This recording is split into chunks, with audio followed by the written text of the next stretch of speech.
maintenant donc Émilie Chevalier, doctorante à Géolab, qui va intervenir. Et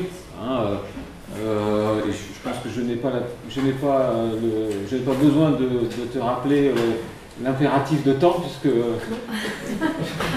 tu vas t'autodiscipliner effectivement compte tenu de tes contraintes. Voilà. Donc je te laisse la parole pour cette intervention. Merci beaucoup. Donc, merci au comité scientifique d'avoir permis de présenter cette étude.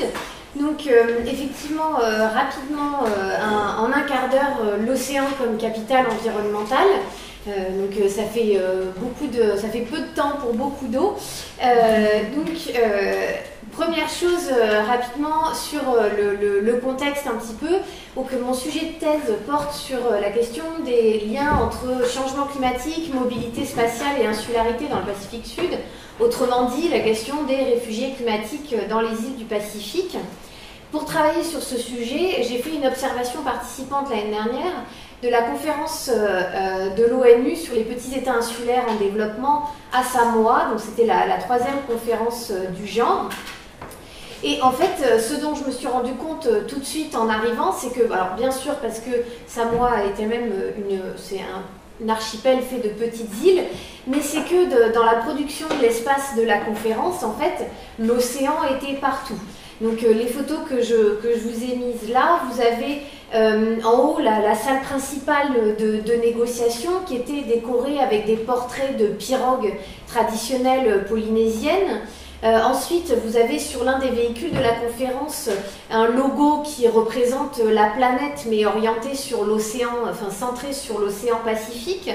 Ensuite, en dessous, vous avez, alors bon, c'est Samoa, c'est un pays en développement, donc le site d'accueil principal de la conférence, c'était la piscine nationale. Donc en fait, du coup, ils ont profité de la piscine pour reproduire l'image de Samoa dans son océan. Et puis, dernière référence à l'océan qui était partout, c'est que même une bonne partie des délégués ont en fait logé sur un paquebot de croisière de la compagnie P&O parce qu'en fait il n'y a pas assez de logements à Samoa pour 5000 délégués internationaux. Donc l'océan était partout dans cette production de l'espace de la conférence et dans les discours aussi. Donc je vous cite par exemple le Premier ministre de Tuvalu qui dit que les grands océans supportent les petits États insulaires et qu'ils permettent de lier et d'interconnecter les vies et les cultures du Pacifique. Alors, pour travailler un peu sur la question de capital environnemental, comment elle peut se poser par rapport à l'océan dans le Pacifique, je vais vous emmener un peu en 3 points. D'abord, montrer comment l'océan est affirmé, alors si ce n'est de manière explicite comme un capital, au moins comme un espace et comme des ressources stratégiques à l'occasion de la conférence de Samoa.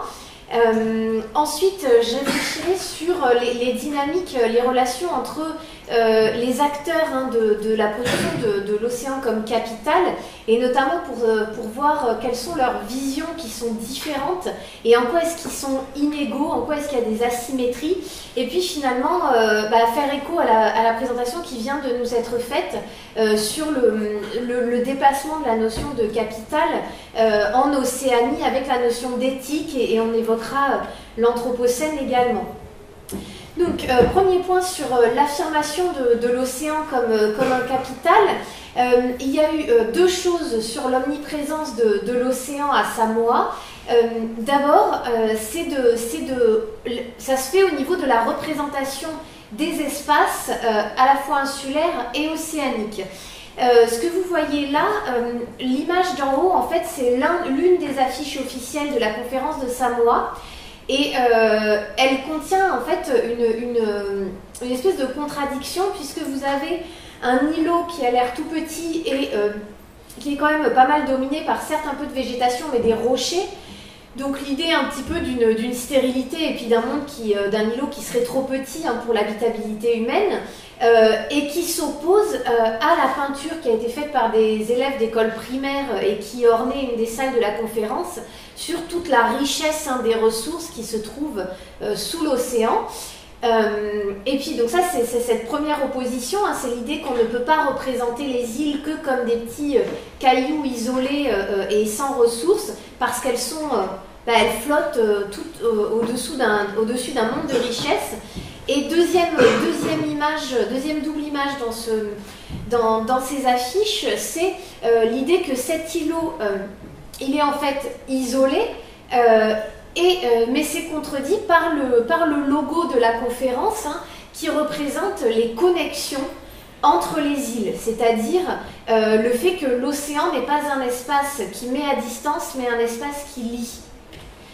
Et cette représentation des espaces qui permet de recentrer, si vous voulez, l'océan au cœur du système monde et de l'humanité, eh bien, elle se reflète dans les représentations cartographiques. Puisque là, il y a deux propositions cartographiques. L'une, c'est par le Forum de développement du Pacifique qui est animé par Fidji, et c'est la plus classique, hein, où en fait on ne voit pas les petits États insulaires, puisque leur surface terrestre est beaucoup trop petite. La deuxième, c'est celle qui est revendiquée aujourd'hui par de nombreux leaders insulaires, et celle-là, elle vient de la Commission du Pacifique Sud, c'est de dire que ces États ne sont pas des petits États insulaires, mais de grands États océaniques. Et donc, ça change, en tant que géographe, c'est important, notre choix de représentation cartographique, puisque ça veut dire qu'on représente leur zone économique exclusive et leurs frontières maritimes, et on montre à quel point, tout d'un coup, ces États ne sont pas petits, mais immenses, hein. La Polynésie française, par exemple, ce sont 5 millions de kilomètres carrés de ZEE. Donc, deuxième point sur ces discours, hein, qui, à travers les représentations de l'espace, des espaces en Océanie, affirment la centralité de l'océan et le caractère stratégique de l'océan, eh bien, c'est le fait que l'océan est rentré au cœur même des espaces de négociation. C'est-à-dire qu'il y a eu des espaces de mise à l'agenda de l'océan dans ces négociations internationales. C'est le cas aussi aujourd'hui à travers la COP qui va bientôt se dérouler à Paris. Donc là, typiquement, vous avez l'affiche pour un forum multipartite pour le développement des États insulaires. Il y en avait 6 de ces forums multipartites à Samoa, dont un qui était entièrement consacré aux océans, aux mers et à la biodiversité. Donc ça, c'est un exemple, hein, d'espace de mise à l'agenda de l'océan. Deuxième exemple, c'est le passage de Ban Ki-moon en fait, sur la pirogue hawaïenne Hokulea. Donc Ban Ki-moon, hein, qui a navigué un petit peu avec les navigateurs hawaïens et qui a reconnu que les océans étaient au cœur des besoins et de la vie de l'humanité aujourd'hui. Donc un capital central pour l'humanité.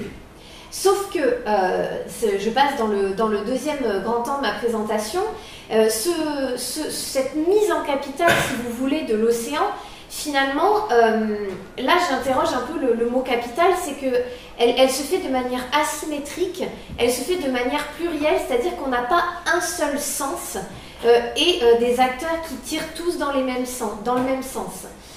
Premier point d'abord, je voudrais souligner les inégalités des producteurs et des détenteurs de ce capital environnemental océan. C'est-à-dire que là, clairement, on a une lecture nord-sud où ce qui est paradoxal, c'est que les acteurs qui sont au cœur de l'océan, ce sont les États insulaires, mais les acteurs qui le transforment cet océan en capital et qui le maîtrisent, ce sont les puissances, notamment les pays bordiers, hein, le fameux Pacific Rim, l'Europe aussi, et puis les organisations internationales. Et ça va de pair, cette asymétrie, avec le fait que l'océan comme capital qui doit être protégé, hein, comme une nature qui doit être préservée, ne reçoit pas du tout autant d'attention que l'océan comme capital au sens de ressources. Donc là, c'est pour ça que je vous ai mis deux exemples de partenariats qui se sont noués à l'issue de la conférence. Le premier, c'est le Pacific Oceanscape Partnership, et le deuxième, c'est le fameux Deep Sea Minerals Project. Alors le premier, il a été porté par un acteur océanien, hein, qui est l'État de Kiribati, et notamment son président Anote Tong. Et le but, c'est d'étendre les espaces protégés dans le Pacifique insulaire, enfin les espaces maritimes protégés. Comme vous pouvez le voir, il y a notamment un certain nombre d'acteurs régionaux qui sont impliqués. C'est le site de Samoa, de la conférence de Samoa, qui visualise le réseau. Et puis ce réseau-là, à droite de l'écran, eh bien c'est le réseau autour du Deep Sea Mining Project, qui est le projet de gouvernance de l'exploitation et de l'exploration des terres rares dans le Pacifique. Donc là, tout de suite, vous avez beaucoup plus de monde, un budget de 6 millions de dollars qui est investi dans la production de ce capital, mais vraiment au sens de ressources. Et notamment, là, vous avez, ce sont plus des acteurs intra-régionaux, mais les États-Unis, que ce soit l'équivalent du BRGM américain, que ce soit toutes leurs agences scientifiques, ou les Australiens. Alors là, il y a au moins une dizaine de sociétés de prospection et d'exploitation minière australiennes qui sont bien évidemment très impliquées là-dedans. Vous voyez cette dissymétrie de pouvoir, les deux visions du capital ici océanique n'ont pas du tout le même impact. Deuxième élément sur qui pose un peu problème sur la mise en valeur de l'océan comme capital, c'est qu'on peut avoir le sentiment qu'en fait, certes l'océan est affiché à travers les discours, les photographies, comme étant au cœur de la vie humaine, mais en fait on a l'impression que c'est un peu un capital tremplin pour les pays océaniens, c'est-à-dire que des pays qui sont marginalisés d'un point de vue politique, dont la voix ne compte pas forcément beaucoup, vous avez 10 millions de personnes, voilà, c'est même pas certaines des villes chinoises. Eh bien, ce qu'il arrive à l'océan, que ce soit le changement climatique qui implique des menaces en termes de montée du niveau marin, des pertes de biodiversité, et donc une entaille dans le capital océanique des Océaniens, eh bien cette entaille, cette espèce de diminution du capital, elle se transforme en une dette de la part des puissances. Donc ça rejoint les questions de la dette écologique en fait. Là, je vous ai montré deux photographies, deux exemples pour illustrer ça. Vous avez le lancement, la conférence qui a fait le lancement de la coalition des États atolls.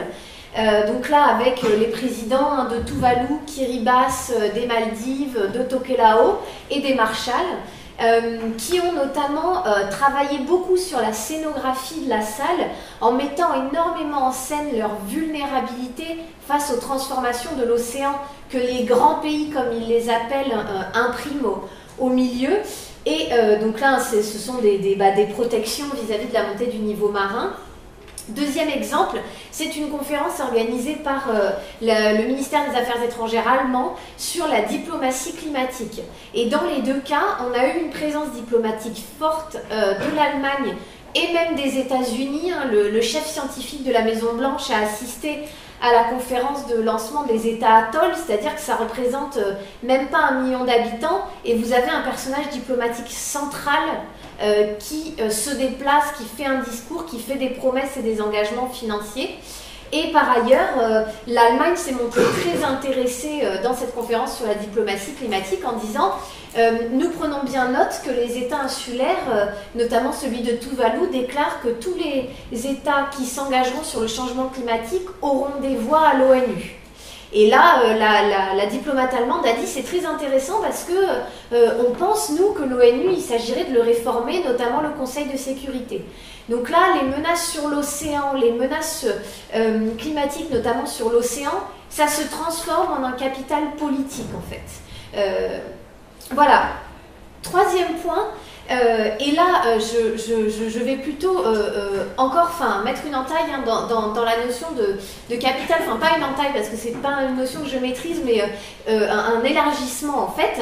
C'est l'idée que le capital ne peut pas être environnemental, en tout cas n'est pas revendiqué par les acteurs océaniens comme quelque chose qui peut être considéré seul, mais comme quelque chose qui doit être inscrit de manière plus large dans une éthique environnementale, dans une ontologie. Il y a plusieurs manières d'aborder ces questions.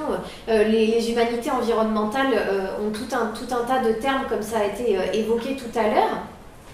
Et là, je vais vous parler plus particulièrement de Hokulea et de la métaphore de la planète comme étant une île et de Hokulea, qui est en fait une pirogue océanienne, comme étant elle-même la métaphore de cette planète-île. Donc en fait, si vous voulez, on a une question d'identité, c'est-à-dire que l'océan, ça n'est pas seulement un support, que ce soit une ressource ou un cadre physique, mais c'est la source d'un être, d'une ontologie et d'un savoir-être aussi. Et donc l'idée est que, certes, il faut préserver un capital, mais que ça n'est pas seulement un capital, c'est aussi une humanité qui doit être préservée. Donc c'est ce qui est revendiqué dans le message de Malama Honua. Et cette préservation de l'humanité, elle se fait en disant deux choses. C'est que l'humanité ne peut pas être extérieure à l'environnement et donc à l'océan. Donc du coup, il faut faire attention avec l'idée que capital pourrait signifier mise à distance. Et puis, en disant que... et alors ça, j'ai un manque de maîtrise de la notion de capital, mais j'ai eu le sentiment que peut-être la notion de capital ne renvoyait pas à des expériences, par exemple, qui sont très sensorielles et affectives de la notion d'environnement, ce qui est largement revendiqué par les membres de l'expédition Malama Honua, qui eux disent en fait on ne connaît, on est quelque chose avec l'environnement et donc avec l'environnement, l'océan et donc en tant qu'humain que quand on le pratique, quand on a cette expérience corporelle et affective, et comme ce qui est dit dans une chanson qui s'appelle Yafenua Atevaa, c'est l'idée de dire on ne comprend uniquement l'océan que quand, par l'intermédiaire de la pirogue, l'océan redevient terre, le peuple redevient océan, et si vous voulez, la planète dans son entier se confond dans une identité avec l'océan. Donc il y a en tout cas, dans les discours, il y a cette idée de dire que voilà, ça n'est pas seulement un capital comme une matérialité qu'on possède, ou même un symbole qu'on possède, mais quelque chose qui est, dont on fait l'expérience et que l'on ressent en fait. Voilà, je vous remercie de votre attention. Merci.